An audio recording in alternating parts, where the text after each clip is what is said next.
حضرت فاروق اعظم رضی اللہ تعالی عنہ کے اہل خلافت میں شام کی لڑائی میں حضرت عبداللہ بن حذیفہ رضی اللہ تعالی عنہ کو 80 صحابہ اکرام سمیت عیسائیوں نے گرفتار کر لیا۔ مسلمانوں کو اس کا بڑا دکھ ہوا۔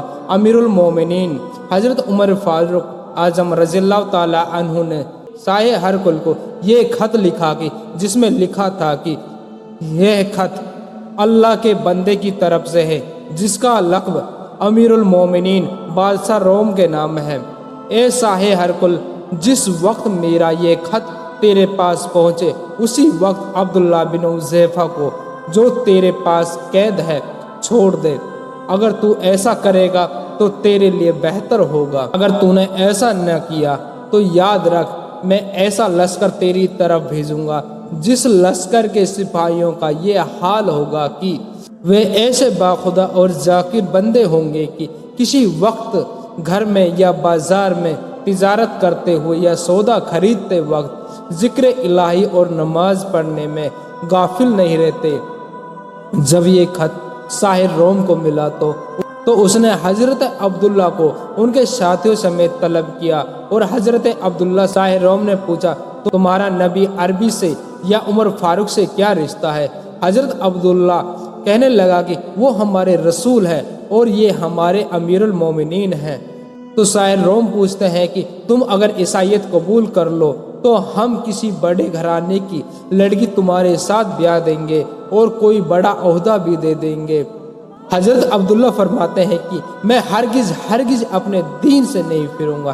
تو ساحر روم کہتا ہے کہ ایک بیش قیمتی ہار منگوا کر سامنے کرتے ہوئے دیکھا، یہ ہار تمہیں دے دوں گا، بہت سے غلام بھی دے دوں گا، بولو کیا ارادہ ہے؟ حضرت عبداللہ کہتے ہیں اے ہرکل، اگر تو اپنا سارا ملک بھی دے دے تو بھی اسلام کے بدلے ہرگز قبول نہیں کروں گا۔ تو ساحر روم کہتا ہے کہ اچھا تو مرنے کے لیے تیار ہو جاؤ۔ حضرت عبداللہ کہتے ہیں کہ اے ہرکل، تو میرے جسم کے ٹکڑے ٹکڑے کر دے تو بھی میں اسلام کو نہیں چھوڑوں گا۔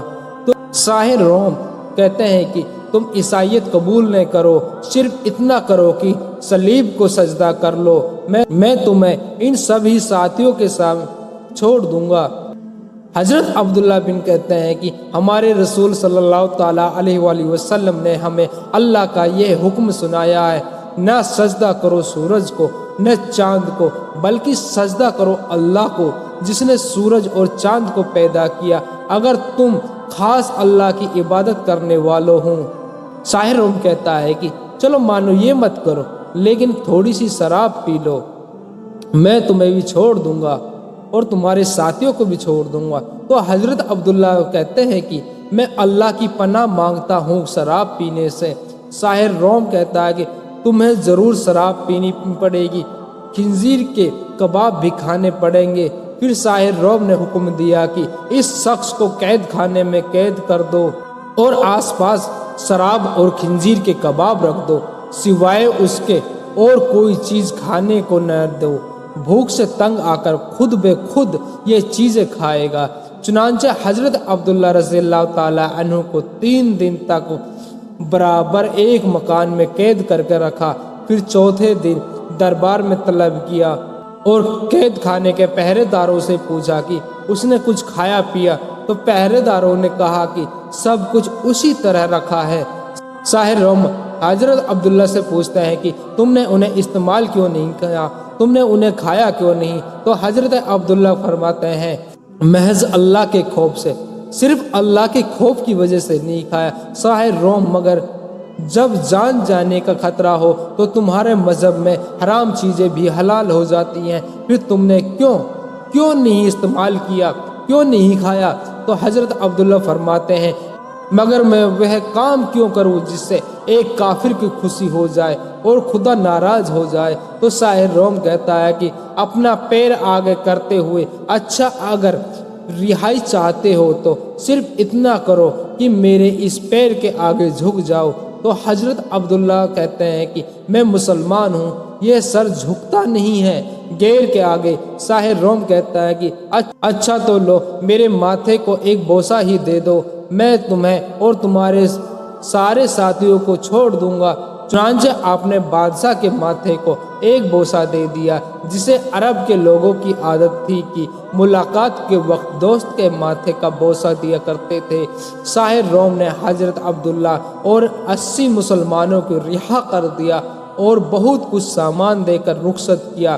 حضرت عبداللہ رضی اللہ تعالیٰ عنہ مسلمانوں میں واپس پہنچے تو سب بہت خوش ہوئے، اور بعض صحابہ نے مذاق میں کہا، یہ وہ ہے جس نے ایک کافر کے ماتھے پر بوسہ دیا ہے۔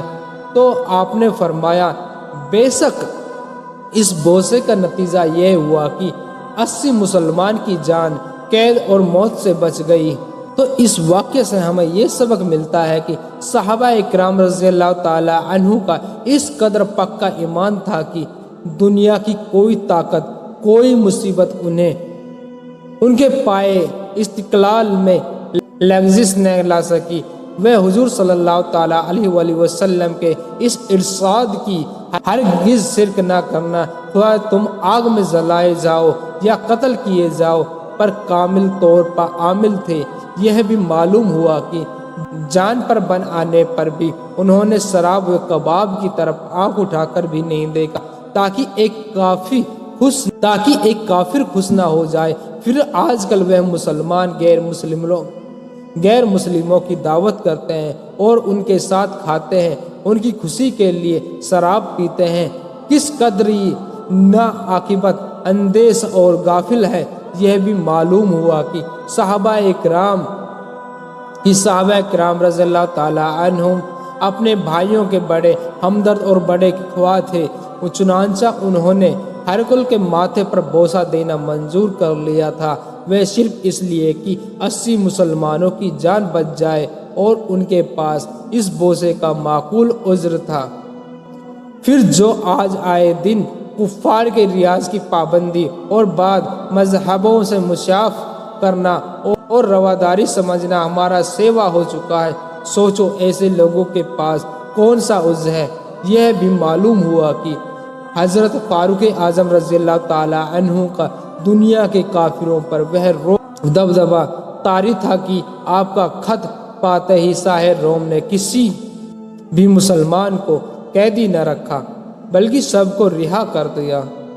تو میرے پیارے دوستو، اگر آپ کو ہمارا یہ واقعہ پسند آئے تو ہمارے ویڈیو کو لائک ضرور کریں اور چینل کو سبسکرائب کریں، بیل آئیکن کو